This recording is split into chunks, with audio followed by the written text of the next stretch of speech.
In some ways it is cheating. Look, uh, what would have taken me weeks of effort to do, and I would have to word a 16-page report to my donor to tell them the impact of a project, I am doing in like 3-4 hours now.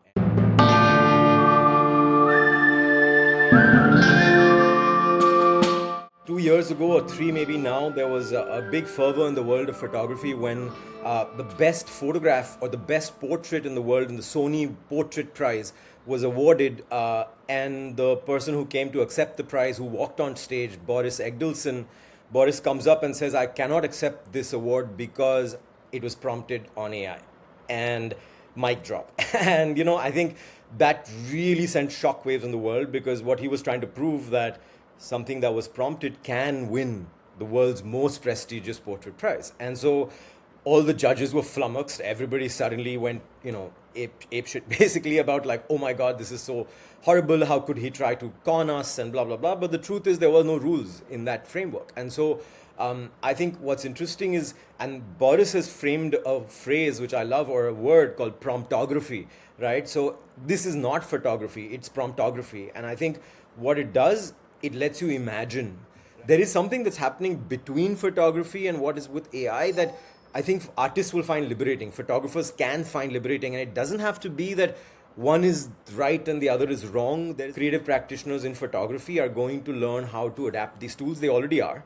There's going to be a leap where, can I now imagine a world and then maybe use it as even a reference for me to then create a photographic image. I think we also engage with the community as a whole, where professional photographers, Photoshop artists, there are a lot of these roles which are going to shrivel up. And so I think there are some applications that are going to reduce the number of jobs or the volume of jobs overall.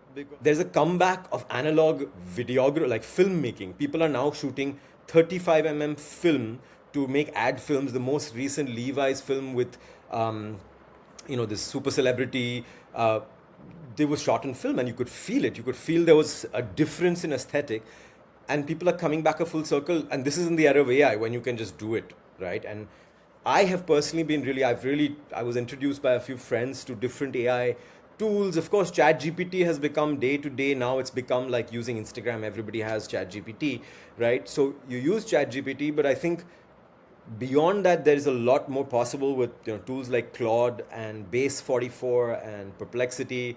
So each one has its own purpose. And for someone who, my entrepreneurial self, which I think what it does is, for someone like me, it gives me a co-worker more than just an employee, or an efficient employee, or an intern, or someone to just do my tasks. For me, two things. One, design thinking, problem solving. I think the analytical abilities of a tool like Claude Cowork, for example, the ability to dissect thought, to analyze, to see patterns, to connect ideas, to predict possible outcomes in 6 directions, like a chess master, being able to play 24 chess games together. I think that these AI agents can for you on any idea, if we allow it, and if we learn how to talk to it in the right way and ask it those questions which allow you to open the universe, you can really do incredible things. And so it's possible.